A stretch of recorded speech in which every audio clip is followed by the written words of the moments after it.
छुट्टे ग्राहकों से दूर होती जा रही है। लेकिन दूसरी तरफ पड़ोसी देश चीन में चांदी ऐसे बेची जा रही है जैसे मानो कोई सब्जी मंडी लगी हो। वो इस तरह से चाइना के अंदर बिक रही है। कैसे इसको आप देखते हैं? देखिए, ये चाइना का आई वॉश है, सोशल मीडिया का एक गेम प्लान हो सकता है। चाइना इन सब हुनर में बड़ा माहिर है। अब कॉन्ट्राडिक्शन देखिए, एक तरफ तो चाइना बैन लगा रहा है कि आप एक्सपोर्ट नहीं करेंगे, और दूसरी तरफ अगर इतना इंपॉर्टेंट चांदी हो गया है कि एक्सपोर्ट के लिए बैन लगा रहा है, तो सड़क पे खुलेआम बिक रहा है।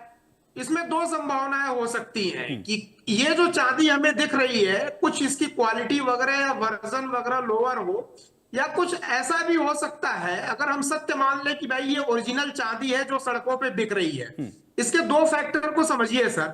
एक तरफ आपने एक्सपोर्ट पे बैन लगा दिया तो बाहर चांदी जा नहीं सकती है। चाइना में 30% चांदी होती है, लेकिन चांदी की रिफाइनरीज अपने आप में बड़ा महत्वपूर्ण जो है रोल प्ले करती हैं। तो 60 से 70% ग्लोबल सप्लाई चाइना मैनेज करता है। सीधे सीधे डिमांड और सप्लाई का है कि बाहर चांदी जा नहीं पा रही है तो सड़क पे बेचिए।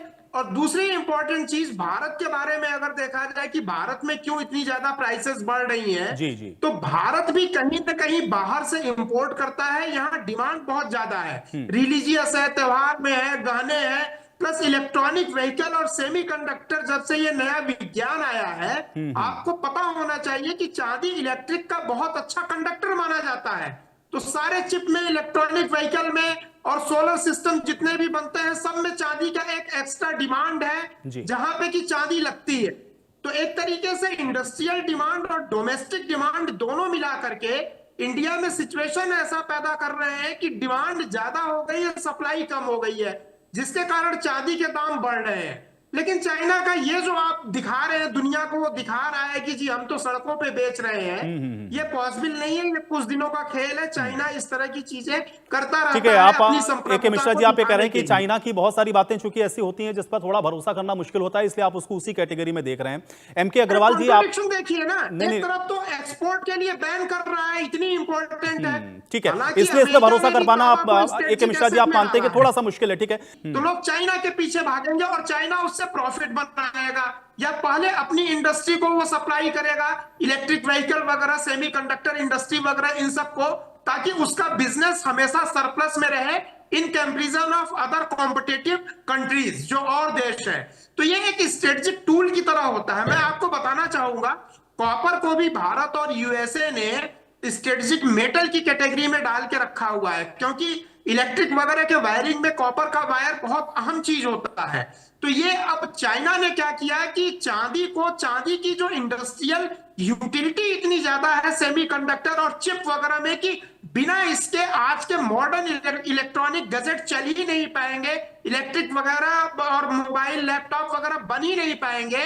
इसीलिए उसने एक्सपोर्ट पे मनाही कर दी, बैन लगा दिया, लाइसेंसिंग लगा दी कि मनमाना और ओपन एक्सपोर्ट नहीं होगा। इससे दो तीन फायदे चाइना चाहता है। डोमेस्टिक कंट्रीज, चाइना हब तो है इंटरनेशनल मैन्युफैक्चरिंग, तो डोमेस्टिक सप्लाई को मेंटेन करना, प्लस डिमांड ज्यादा है तो चांदी को ऊंचे भाव पे बेचना, ये कमोडिटी ट्रेडिंग में आता है। तो ग्लोबल कमोडिटी ट्रेडिंग का वो बादशाह भी बनना चाहता है, स्पेशली चांदी, पर्टिकुलर चांदी के मामले में। इसी कारण वो ये सारे के सारे स्टेप ले रहा है। ए.के. मिश्रा जी, अब क्या ये एक तरीके से हम ये मान के चलें कि जो रेयर अर्थ मटेरियल्स को लेकर के इस समय पूरे विश्व के अंदर हम लोग देख रहे हैं कि एक तरीके की जो होड़ है वो लगी हुई है, ये उसी कड़ी का एक हिस्सा है? बिल्कुल, आपने देखिए एकदम सही बोला। रेयर अर्थ मटेरियल आज के एज में देखा जाए तो जितने इलेक्ट्रॉनिक गैजेट बन रहे हैं, आपका मोबाइल हो गया, कम्युनिकेशन के जितने हो गए, रडार हो गए, आपके मिसाइल हो गए, ये सारी की सारी चीजों में रेयर अर्थ मटेरियल यूज होता है। अब ये एक टैक्टिस होती है, ये एक दुश्मन देश की चाल भी हो सकती है दुनिया को झुकाने के लिए। भाई आपको वो मटेरियल मिलेंगे ही नहीं तो आपकी रिलेटेड इंडस्ट्री जो है वो ठप हो जाएगी। इसका एक लाइव एग्जांपल मैंने आपको दिया। यूक्रेन के साथ युद्ध में कारों की डिलीवरी इंडिया में बहुत डिले होने लगी, क्योंकि चिप वगैरह जो कार के बनते थे सिंपल, वो वहां एक बहुत बड़ी कंपनी थी यूक्रेन में जो बनाती थी, उसके ऊपर हमला हो गया था, सप्लाई हो नहीं पाया था। पेट्रोल का एग्जांपल आप ले लीजिए, जरा सा भी कहीं वार होता है तो पेट्रोल के दाम तुरंत बढ़ जाते हैं। गेहूं अनाज वगैरह जो कमोडिटी में आते हैं, ठीक इसी तरीके से रेयर अर्थ मटेरियल जो बड़े स्पेसिफिक होते हैं इंडस्ट्री के लिए, कुछ खास किस्म के प्रोडक्ट के लिए, वो हथियार की तरह यूज किए जाते हैं और सारे देश करते हैं। चाइना वही चीज कर रहा है, प्रॉफिट बनाने के लिए आर्टिफिशियल दाम बढ़ा करके ज्यादा से ज्यादा प्रॉफिट बनाने के लिए। लेकिन ये जो सड़क उड़क पे दिखाया जा रहा है, देखिए चाइना में मैं अभी भी बोलूं, सड़क पे खाने पीने की चीजें, सांप बिच्छू यही सब बिकते हैं वहां की सब्जी मंडी में। चांदी वगैरह जैसी तो एक कॉमोडिटी मिश्रा जी, आप ऐसा मतलब नहीं है कि वो इस सड़क पे वीडियो पर किलो के भाव से आपको बिके। आपको भरोसा नहीं है, आप ये कह रहे हैं कि ये सिर्फ एक तरीके का परसेप्शन बनाने के लिए भी वो कर सकता है कि नहीं, सोशल मीडिया पे देखिए चाइना बड़ा माहिर है। सोशल मीडिया पे एक परसेप्शन दुनिया को दिखाने के लिए, देखो जी 4% की आपकी जीडीपी ग्रोथ हो रही है, आप इतने अमीर हो गए हैं कि सड़क पे किलो के भाव से बेच रहे हैं।